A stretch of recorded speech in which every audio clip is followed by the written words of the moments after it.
You know, I love a horror film, and I love when I see someone that I recognize from another project step into a horror film where I'm like, oh, really? Show me what you got. And I thought that, hey, the lead of this film, he showed me something. I can't wait to talk about it. Let's jump into my review of the new film, Devil's Workshop.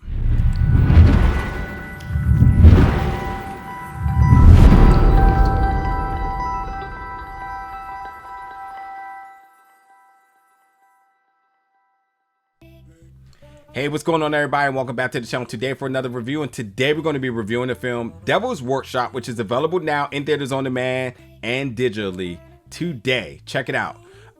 So let's get right to it. The person I speak about is Timothy Granaderos, who you may have seen in 13 Reasons Why, you may have seen in Marvel's Runaway. And this guy, you know, especially in 13 Reasons Why, he kind of played the prick a little bit here. In Runaways, he kind of played a totally different role, but still within that same little audience, more of that teenage and kind of rebellious and whatnot. And if you've seen the two of those, you know what I'm talking about here.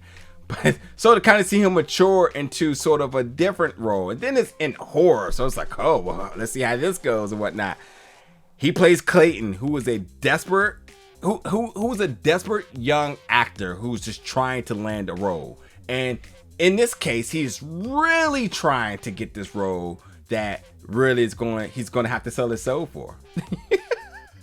Though, like, literally. No, but seriously, because the role, they want him to sort of play this character that he feels he needs to get inspiration by actually going to spend time with a demonologist. So he contacts Eliza, played by Radha Mitchell, and who you may have seen in Man on Fire, by the way.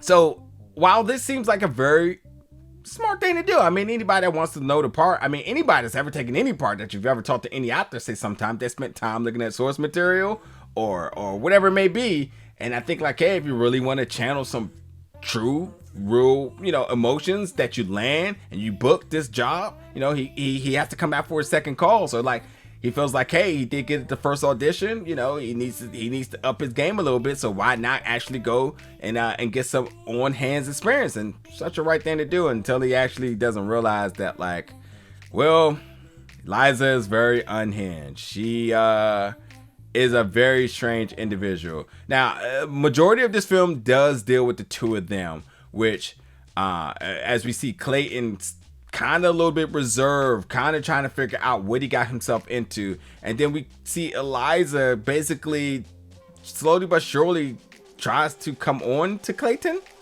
both in a physical sexual way and both in a very demonic, very devilish way.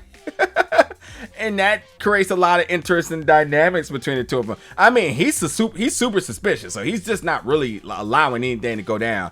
I'm gonna come back to that in a little bit, because a lot of this does have to kind of build as a psychological thriller, which I think is a very smart genre to kind of put this film into, because as Clayton tries to get his mindset to understand what does it mean to be a demonologist, and then to prepare for his role, he actually has to put his mind into that type of character, into that type of person. And so with that, we see him kind of get conflicted at times, not understanding what's actually reality and what isn't, and so on and whatnot. But also, let me also bring up the fact that Emile Hirsch is in this as well too. He's another actor in this film who's also trying to land the role. But this guy's arrogant. He's very big on social media. He got some raps and whatnot. I mean, I'm not gonna say those bars are good, but Donald be trying to do a little something, but he's totally opposite of what Clayton is. So, it's I guess this is a little bit of a lens into what is it to attend acting audition and seeing two different people come into there with two different backgrounds come into it, but both ultimately really wanting the role. So, and whatnot. Not a lot of Emile, but like when we did, it's completely hilarious. And also just some mid-credit stuff with Emile as Donald as well too. But I will say that Clayton keeps you on the edge the entire time, and I also think Eliza just becomes more and more mysterious as the films get more deeper and deeper into it, because of how creepy she is with her words, with her demeanor, her presence, her sort of just overbearing presence at times It's a lot that's kind of going on. But here's what I really want to say about this film. At some point, this film, it's called Devil's Workshop. So of course I'm looking for something to be like really off the chain, like this really demonic presence or something of some sort. I mean, you're not going to throw devil in it and not think we're going to get some type of devilish entity in it. And we really didn't until the third act. And I was like, well, finally.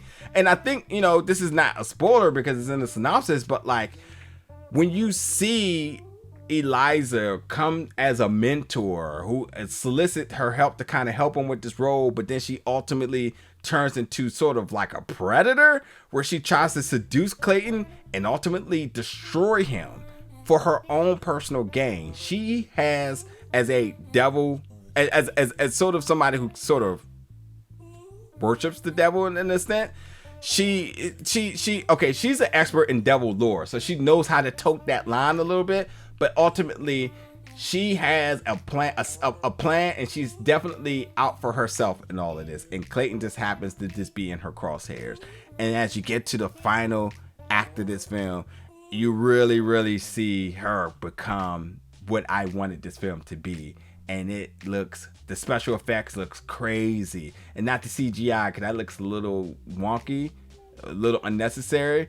But it really does become something special towards the end. And I actually will say that this film sort of goes down that little subgenre of erotic horror because, Eliza definitely feels a little aroused by this very innocent Clayton who's just trying to get a job, folks. And it is crazy because all this happened because Clayton just wanted firsthand training and insight for his role. And instead, Eliza was like, well, now that I got you here, I might as well try to get off everything I can here. You know, my sexual favors and pleasures are mine. And then, you know, kind of see how far we can go with this. And then let's do some devilish stuff. Because why not? It's the Devil's Workshop, folks. This is where I live at. And I got to say, Radha's performance is really just unhinged. From the little infomercials that she has to actually what she does across from Timothy.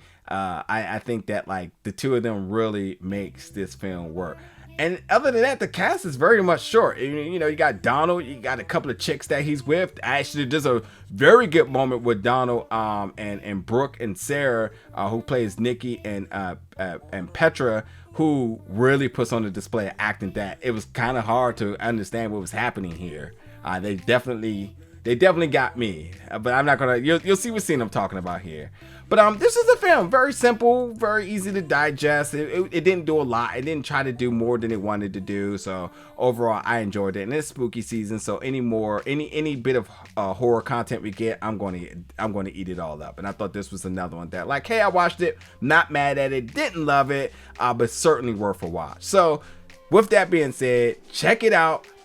If anything, the acting's going to keep you at the edge of your seat the entire time. And when you do check it out, come back, jump in the comments, let me know your thoughts about it. And as always, stay tuned for more reviews very soon.